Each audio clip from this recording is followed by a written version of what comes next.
So we have the schedule for the drawing and sketch track here to look at, and the individual teachers will be teaching it. Myself being one of them, Sean, Sung, and Erica are the other three. And as Jason was discussing, we have the schedules here at different levels. So the drawing and sketch track is basically drawing and sketch is the foundation of pretty much everything we do as we go forward. So they're going to have everything from different mediums. A lot of it's all black and white based education with occasionally color added into it, which I'll talk about as I get to other classes. But we have the general schedule here. You see the levels and the intermediate, advanced, all that kind of stuff. So this will be on the website as we go forward, but I want to talk about individual classes and get into it there. So sketching basics is the first one. So sketching basics is the core foundation of everything going forward. And examples that we see up here, they focus on drawing from life.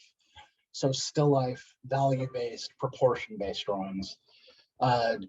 So this is the core of everything as we go forward, is understanding values, understanding proportions. So if you're not feeling very advanced within your sketching skills, this is a class that's offered in the first week of the camps across the board. So it's one to take. That'll give you a good window to move into the rest of the camps as you go forward.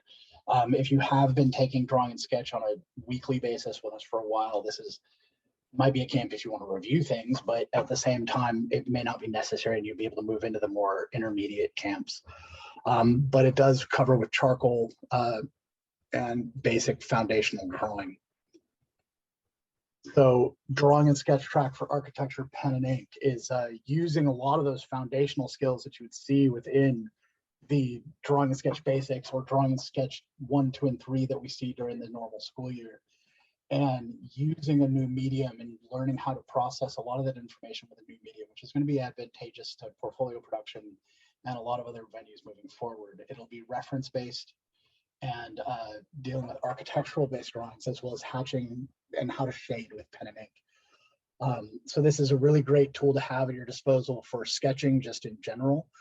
It's a great thing to be able to sketch in pen and ink for practice. So it's a good introduction to have into it to deal with pen and ink. And of course, we'll be focusing on architectural-based drawings. The other side of this, though, is the landscape sketching with pen and ink. So we're dealing with more organic environments and how to simulate those things, which are going to be different in how they're expressed and the different types of mark making that might happen with the pen and ink, and introducing that, which is another side of it, where the architectural drawing will be dealing with linear perspective, and you see perspective in these drawings, but there's also organic elements that they're matched up with and how to merge them together. Also a sketching technique for just sketching in person in your sketchbooks with pen and ink in general. So I want to introduce all of these. We've got a lot of these to look at, so we're going to keep moving. So once again, pen and ink, but portraits. Portraits, of course, are one of my favorite topics, but this is taking the same kind of pen and ink based structural things, everything from really soft, subtle, thin pen and ink to contour based drawing to hatching and shading. So different ways of approaching the same topic and different shading and stylistic styles for the same topic, but it uses the topic of portraiture and the foundational structures of portrait drawing and proportions, and then a new medium to basically explore this topic that many of you have covered and some have not. So also a very good portfolio building structure, as well as pen and ink ends up going into a lot of other mediums as you go into portfolio production. So it's a highly recommended medium in general. So the other part that we're going to start getting into is the bird's eye perspective. So drawing and sketch tracks. So perspective is linear perspective, multi-point perspectives. This one is bird's eye, which is looking down into elements, as we see within the examples displayed, and all three of them, from color to pencil to looks like pen and ink possibly. And it's how to use linear perspective, which is vanishing points and horizon lines, and to measure space out to make believable environments. And this one is an extreme angle of the perspective, which is challenging and can push students to just kind of how they think about using perspective in general. There's multiple perspective classes here that are all going to present different aspects of perspective as well.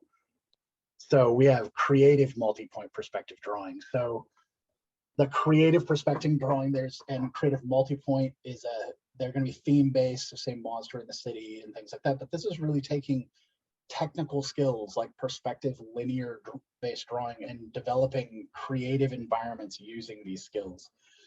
They still will use reference in production of these drawings, but they will be using the 1 point, 2 point, and 3 point based perspectives to build detailed, kind of fleshed out environments for characters to be interacting with. This is a great skill set for us to start heading towards entertainment design, illustration, and animation.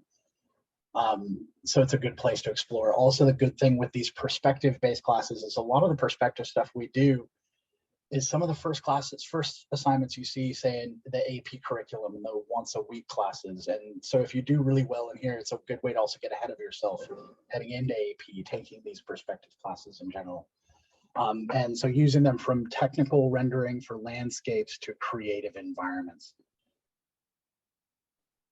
Drawing visual illusions.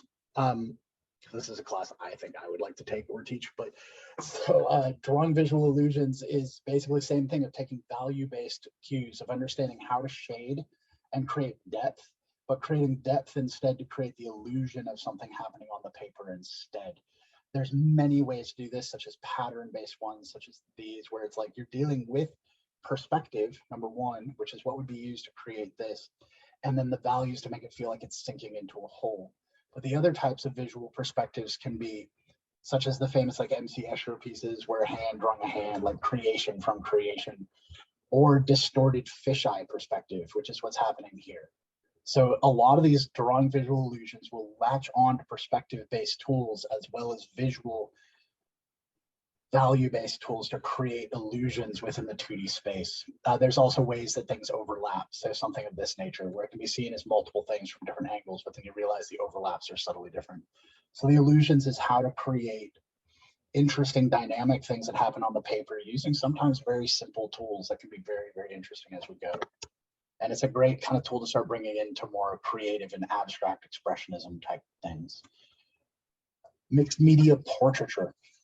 So focusing on trying to express emotional qualities and expressions, we're going to take the tools of portraiture. So things that you're going to have like drawing and sketch based tools, and then how to use other mediums mixed in with them. A lot of the things you're going to see here are going to start tying in collage, pen and ink, watercolor, and how do these mediums function together. This is a very, very good skill set to be bringing into your portfolio production for both AP, supplemental, sorry, hold on. Accidentally skipped way out of whack. Sorry. There we go. Accidentally hit a button on my keyboard. I'm sorry, everybody. So this is a great kind of thing for all types of portfolios, from supplemental portfolios and AP art production portfolios, where a lot of mixed media, like just learning how to use different mediums together, can actually speed up production and bring a lot of different interesting things to production within a portfolio. This class will be seen through the lens of dealing with portraiture, so taking a technical skill and adding these abstract elements to it, as well as multiple mediums. So portrait and figure drawing, as it says here, portrait and figure drawing is kind of one of the big core skills for a lot of different majors going to the arts. So animation, character design, entertainment design, game design. I mean, illustrators and fine artists have to do it. But there's connections to all types of things. So people that are really interested in topics such as animation or entertainment design, this is an integral class for you to take. And in fact, should repeat taking. We have the introductory one, the expressive, and the advanced, and pretty much anybody interested in animation or entertainment design should be tackling this class and should make a habit out of tackling this kind of class. It's a topic that you can't just take once like all the other topics, but it's definitely super important to be taking. We'll have live models, we'll have short draws and long draws, and different approaches for how to tackle drawing a model in front of you. There's also portraiture-based things as well. So, and you're going to see different versions of this. And we have the expressive figure drawing. Now, this is the intermediate advanced level of it. You would have to be taking the introductory figure drawing to take the expressive figure drawing, or be approved by a teacher to plan on the introductory based one. Like in the summer, I'm attending the class for the summer art. Like,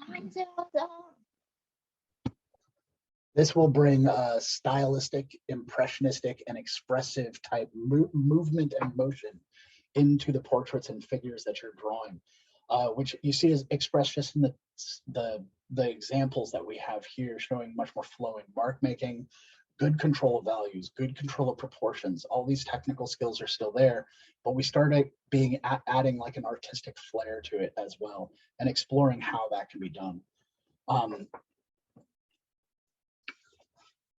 So expressive colored sketch. So this handles a lot of different topics of portrait, figure, and street theme, landscapes.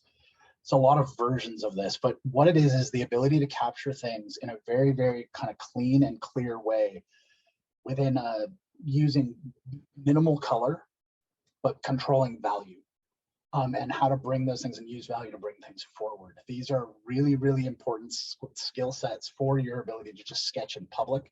It's a great thing to bring into those elements, but it's also a good thing so that you understand how to express depth within landscape and how the values of that function, which we call it atmospheric perspective, but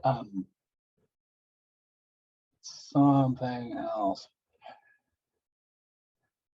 Yes, they do have a lot of watercolor in it. I saw a question come up really quick. So Expressive does use a lot of watercolor coupled with some pen and ink and other tools at your disposal. But the colors that you're seeing here are going to be generated with watercolor.